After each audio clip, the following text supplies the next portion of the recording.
right, a very good evening to you. Hoping you've had a fantastic day. Welcome to Chit Chat right here on Y254 TV. We are all about entertainment. We are all about gossip. We keep you in the know about stories that have been making headlines throughout the week. My name is Feeling Jean, and of course that is at Feeling Jean on all socials. And if you're a fan of the show, you already know I have the gang. I do not do this show alone. I have a DJ and a rapper in studio today. But first things first, let's meet Ronald Royce, a tech head and a rapper. What's up? Yeah, what's up, my people? I go by the name Ronald to the Royce as usual. Mazay, it's Sunday. Thank you so much for sacrificing your time. Today, you know, it's a resting day, but sit to hapa kwa entertain. So as usual, Mazay, don't go nowhere because we are about to start that thing. What thing? The party. Are you serious? You're sounding too serious. It's not that serious. Anyway, DJ Sweet K, what did you do? How you doing today? Okay, I'm doing fine, man. I'm looking good kama kawaida. Unaniona, wacha ni fix kwanza my six pack yangu. Let me fix my six pack. Okay. Flex. Let me flex. Okay, by the way, I go by the name the lyrical DJ Sweet K. Kwa mtandao na kwa kijamii unanipata kama DJ Sweet K. Na tuko hapa kuongea na wewe. Mambo ni mengi, muda ndio mchache. These two have a thing in common. Aside from like being really professional in their different fields, wanapenda pia udaku. That's why we are. Wewe. Sweet K. Feeling umbea unahitaji bidii, sio uvivu. Haupendi mzembe, umbea. Mimi nakwambia, hey. Kwanza unaona venye amevaa red leo anakaa mtu wa butchery. Anakaa ndo butcher. Red is for dangerous, not even love. So you know what? Let's get the show started rather. And of course, Vile Sema, Tea room is officially open. Of course, let's have tea right here. And we're sitting in Kenya, where an identified alumni of Mount Kenya University shocked Kenyans after he chose to set ablaze his crucial documents. Now, the man filmed himself dipping his academic credentials into a metallic cooking pot with flames of fire. Now, the video received mixed reactions from Kenyans, with some people advising him to exercise patience even in the face of adversity, now suggesting that it would be wise to wait for better times ahead. Anyway, we do not just... I basically was like, you know what? Why do I have papers that are not helping me? Kila mahali ukienda hakuna kazi. You know what? I don't need them. Because he's mad and frustrated, he decides to ban his own credentials. Like, that is... I don't know. I can't speak for himself. I cannot judge him because... Anyway, Sweet K, do you still have your papers? Yani Feeling, itabidi tuache matusi hapa on set. Hapana, I'm just yani, you just ask, you politely ask, do you have your papers? They have to go to their mom. Hii still imetoka wapi? Where is the still? By the way, ukiongea mom, achana na hiyo story. Achana nayo. So, anything to do with my papers, Phil, let me be honest. Yeah. Sijui mimi ziko wapi. Haki sijui. Tangu nimalize Raimo. Mimi nakwambia hata birth certificate nakwambia tulisumbuana nayo chini ya kitanda. Kama mwanaume upoteza socks. That's what I mean. Kama mwanaume upoteza socks moja na bakisha moja, sasa papers anapeleka wapi? Anyway, mwanaume ni jasho. Let's get the point. I think wasesa hii mavijana wacha niseme mavijana yana come up saizi. Wanashindwa kuunderstand kuwa you go to school kupata hiyo education, unafundishwa vitu zingine, lakini when you get outside school kuna life after school. Life after school ndo sasa ile knowledge unaambiwa wanatafuta uko na 35 years na unaambiwa hii job inataka 35 years experience. Mtu wangu kwa ground lazima ukuwe patient. Papers azikupati si gateway ya kupata job. Hiyo ni education tu umefundishwa shule. It's a system. Hiyo ni education system. Ndio maana inaitwa education system. Ukifika huku kutafuta job, mtu wangu ni tricks zako sasa. Na job ni mob. Si lazima ati kitu umesomea ndio kitu utafanya. Mimi nimesomea CICT, nimefanya IT, nimefanya BCom, nimefanya a lot of things for life. Lakini I ended up to be a DJ and a presenter on TV. You understand? So I think alitumia hiyo sufuria vibaya, angeitumia for githeri purposes and something else, I think sufuria imeanza kupata new meaning kwa sababu time ya maandamano niliona inavaliwa kama kofia. Saizi naona sasa imekuwa ni ya kupika masat. But at the end of the day, vijana tujichunge huko nje. Na nikiongea hivi kuna msee nimetoka tu hapa sasa hii, nimepigiwa simu, is a very good friend of mine. amejinyonga, wacha huyo amechoma. Yeye amejinyonga juu ameapply visa to US. No. And then ameanguka exam. Yeah, these are true story. I'm not cooking something. Amejinyonga na alikuwa ende US, alikuwa fanya exam this coming week. Yeah, ameapply for the the exams, I think Philin unajua na Ron unajua hii maneno. So ameanguka the exam. So amekuwa denied hiyo visa. Before ufikie visa bado kuna exam. Unajua sasa kupita exam si kupata visa. Ngoja hizi exams zinakuwa everywhere siku hizi. Mtu wangu ziko everywhere mpaka gedo zimefika. Like, I'm so sorry, like of course his family and the fact that he's lost his life, but is it necessary? Can you remember kienda majuu ama what is the reasoning behind that? Yeah, that's why nakwambia Felin as naongea kuhusu huyu mwenye anachoma, kuna huyo mwenye amejichoma sasa yeye like finished amesema life yake ana terminate kwa sababu na ni the same thing bado angepita exam ingekuwa ni papers. Still on that, there's another graduate. I saw there's another graduate. Actually, this story has also been in the media. They also did the same thing. What Chit is talking about, just because I'm a graduate and he's been home for a while, na hajapata job. So I don't know, Ronald. What is happening? Na majority ni wanaume. Ni nini mna go through hii yenye inaendelea? Because huyu ni boy, when you sit kana ni boy pia. Ni boy child. Boy child. So guy. So I'm like, what is happening? Man, mko sawa? Ni kunenda aje? We are depressed. No, I always tell you, when I was growing up, I wanted to be a pilot. Nilikuwa nataka kuendesha ndege. Right now I'm a farmer, a poultry farmer. Naweka ndege. So the end game ni ndege, si ndio? Niko nataka kuendesha ndege lakini sasa hii naweka ndege. Now the other thing is women we are always emotional. Ikifika when men are emotional. Yes. Naona tunajinyonga because there are certain stresses, there are certain things in us we can never tuwezi zitoa nje. So the only way kuzitoa nje is by us unaenda unakaa chini, una evaluate your life. You cannot help 1 2 3 4, especially now that if you are breadwinner in a family, utajipata you are losing a lot when it comes to being the most responsible guy.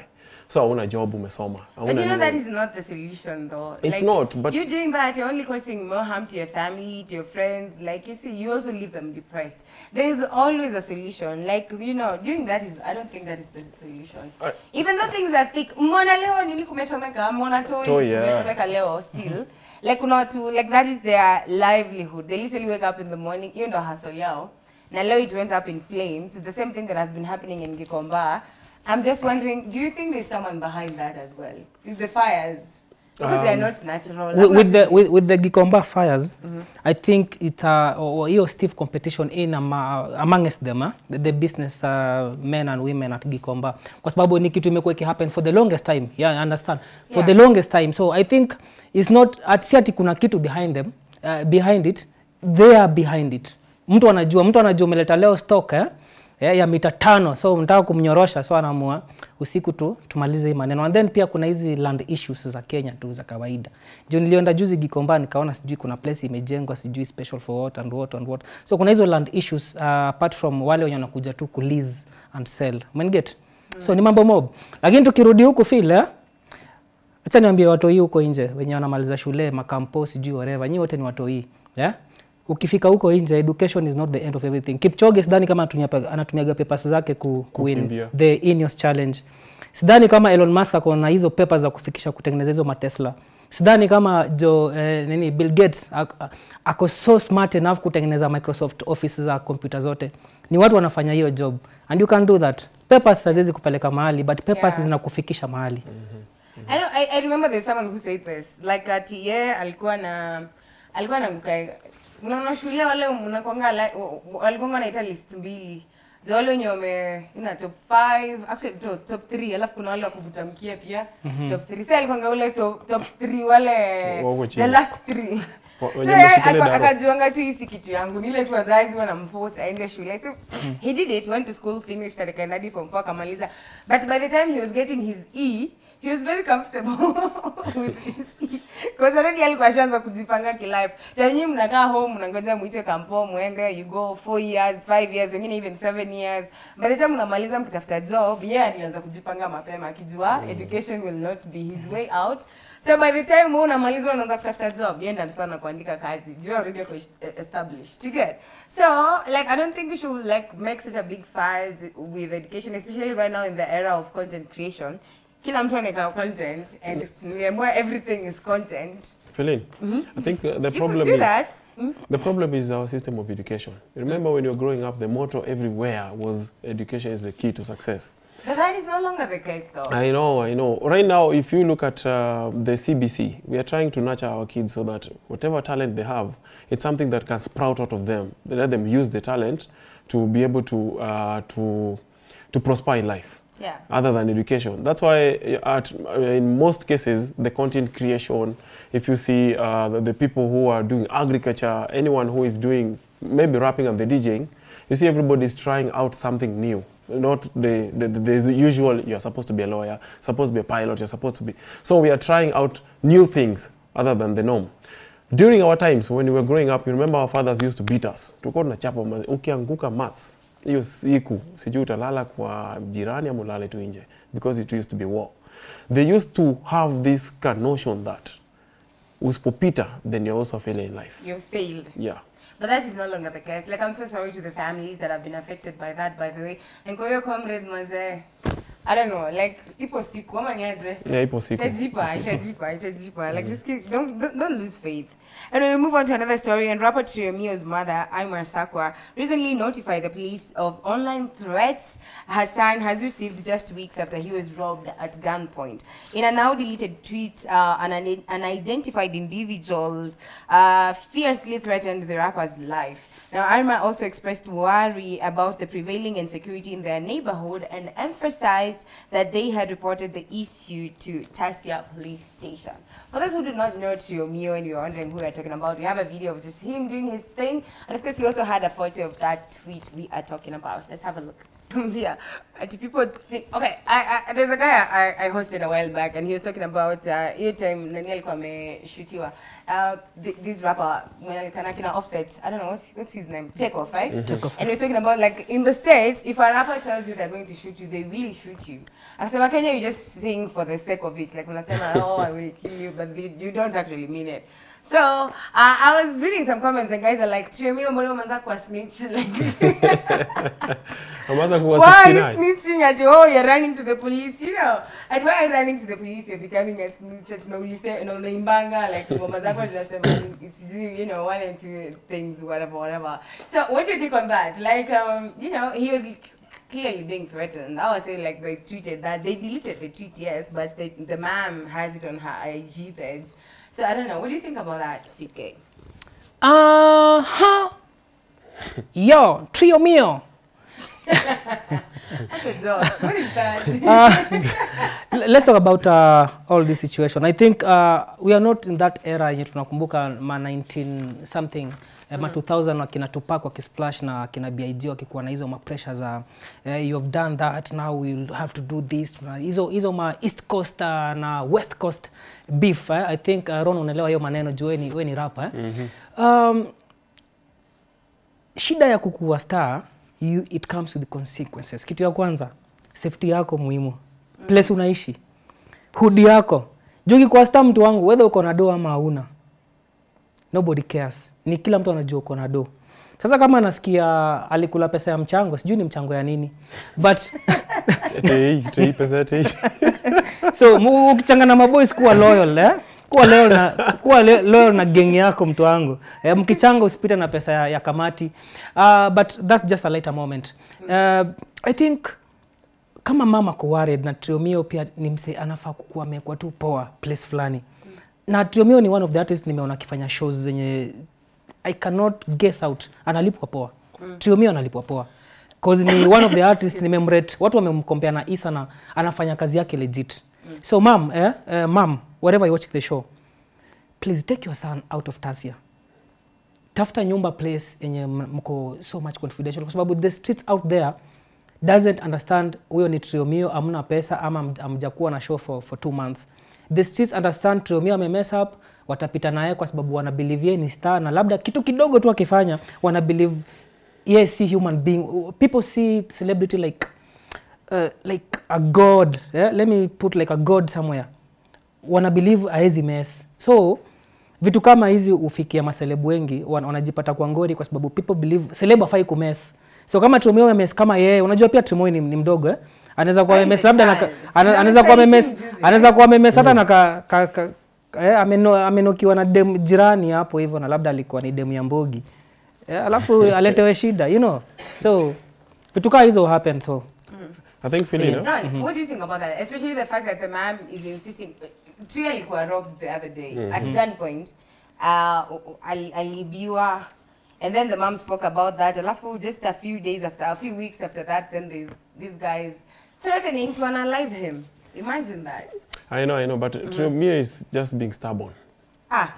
What I mean is being stubborn in the industry, and also Triomio is star-born, okay? So this means that this guy, everybody is trying to emulate what Triomio is doing. And then the other thing is, Triomio has been making money, as CK was saying, and a lot of things will be coming up. I work for a company that also gave him some endorsement. So what I would advise Triomio or mom is, Triomio pesa maze, you just hire security so that the guy cannot... Exactly. You think so? Yeah, so that he cannot be vulnerable. Atoke hood. Atoke to hood kabisa. Maze, unaona places kama LA, La Vie, he can be able to make it right now because I remember the shule the other day. Yeah, exactly. So right now the star in him is now shining even brighter. So mtoe tu Tasia, mpeleke placing in the fit. All right. Yep. I don't know about that, but we hope he's going to be okay. The mom already forwarded the guys to the DCI, and I hope they're going to follow it up. Because Guinness danzangaka jokes, and then when it happens, you're like, guy, no, you're serious. You know? Sure. So before we get to that, I hope they'll do the right thing. And we move on to another story. And content creator Andrew Kibe shared a humbling encounter where he was denied the opportunity to meet Sauti Sol while they were on tour in the States. He alleges that he had contacted the group's manager beforehand, seeking an interview only to be informed that the band members had no interest in meeting him. Of course, we cannot make this talk. And of course, Kibe being Kibe, we're so sorry about the F word. We literally just slipped there. But yes, so you get the point. Kibe anasema he was really looking forward to attending Sauti Sol's concert because they are definitely super talented. They're the best boy band we have in Africa right now, I know.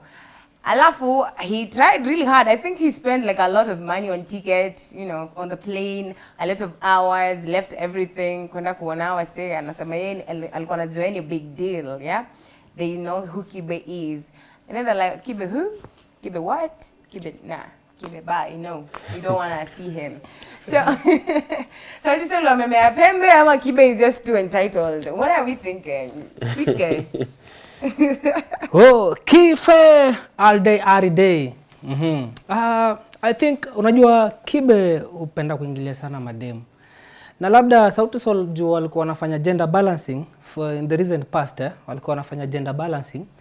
Labda waliona huyu mse anapenda kutuingilia sana juu anaingilia members, mnaelewa, sitaki kutaja members. What do you mean? Sema tu jina. Now with the gender balancing from Sauti Sol and what Kibe, brand ya Kibe unajua, yanasemaga one mouth, 2 ears, open them. Now for the gender balance, labda ndugu yetu aliamua kusema ama dada yetu aliamua kusema haya hapana, huko mimi kama mnaenda interview mimi sitaenda. So now the other said had to follow the fancy fingers and the others. Unajua sifai kutaja majina yote, mimi usahau majina. You all know about Kibe. Kibe is not a good brand where you just have to go and do an interview if you're not prepared. You understand the interview alifanya na Jalango. Mpaka kwa wanataja hapo badala ya kutaja Sabina mheshimiwa anataja Sabina Joy.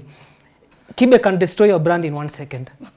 And at the same time, Kibe can build your brand. So, kwa sababu ya Kibe vile ame project the way he does his content. Yeah. Some people will shy away. Kwa sababu the people like the likes of Sauti Sol, unajua they try to maintain a clean brand as long as as much as wako na gender balancing kwa crew yao. Still, Sauti Sol is one of the African pop stars wenye wana maintain a very clean brand. Sijaiona kiki from Sauti Sol. Not ever one.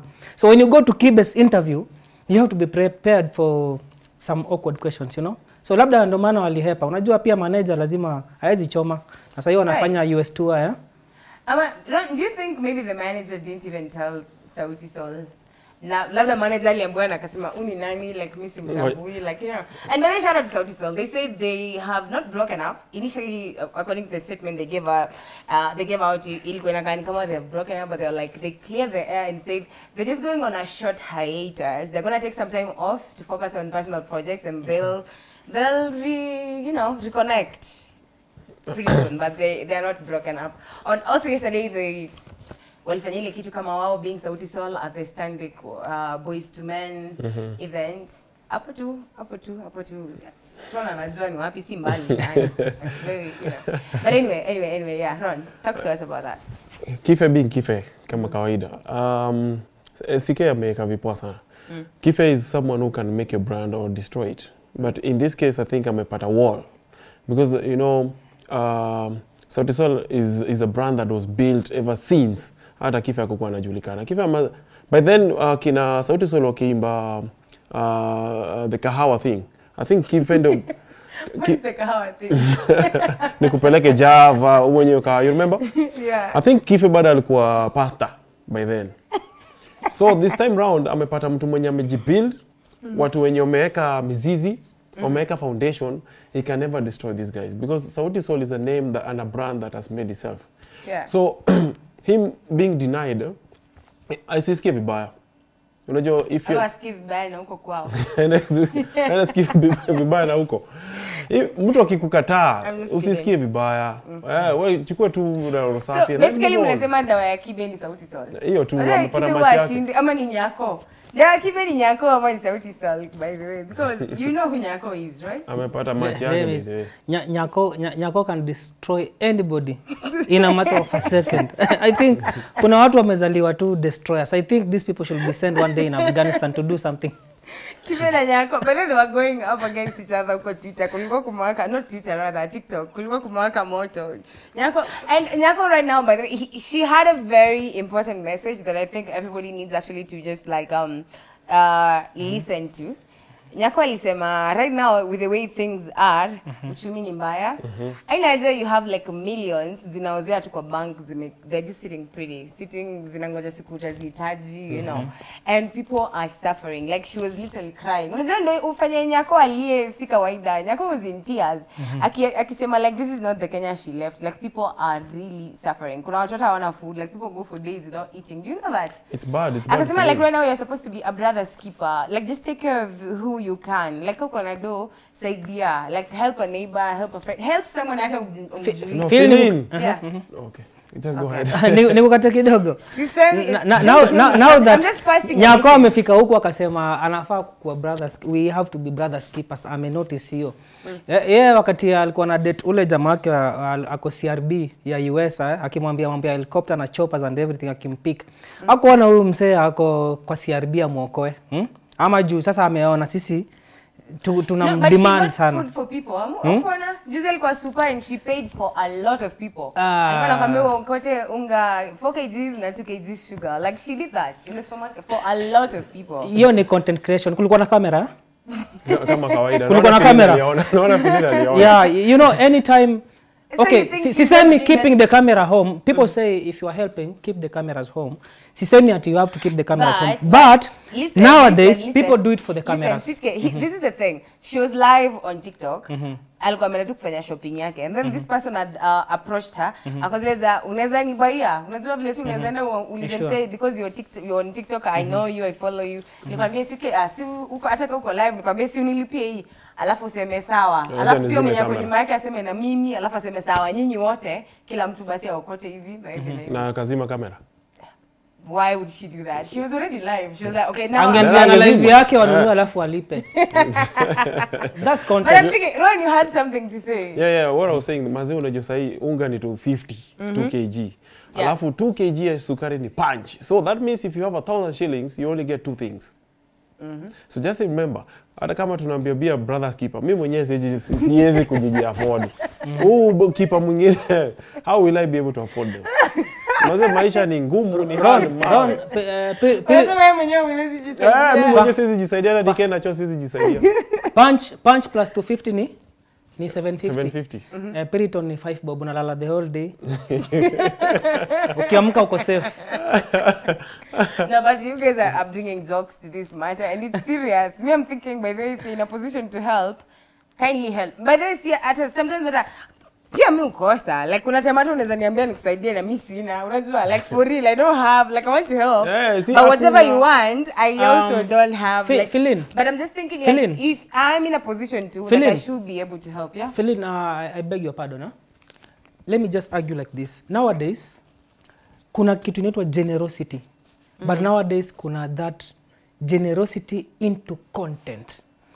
Mtu hakusaidii kwa sababu alikuwa anataka kukusaidia. Anakusaidia juu anataka kuonyesha anakusaidia ama anaweza saidiana ama ako na uwezo wa kusaidiana. But genuinely, msee akishafanya hivyo, akirudi home anajiuliza maswali mengi mno. Ama ama anakusaidia akionyesha kwa kamera ndio motivate wengine wasaidiane. Mimi nakwambia nikiona best wazungu mimi ogopata kupiga picha nao. Wanaweza sema tulienda Afrika tukapata DJ mwingine amechapa.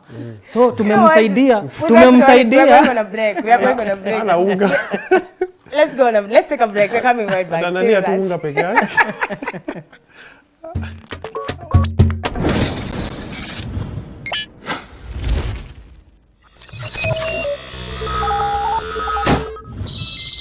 Y254. Imagine.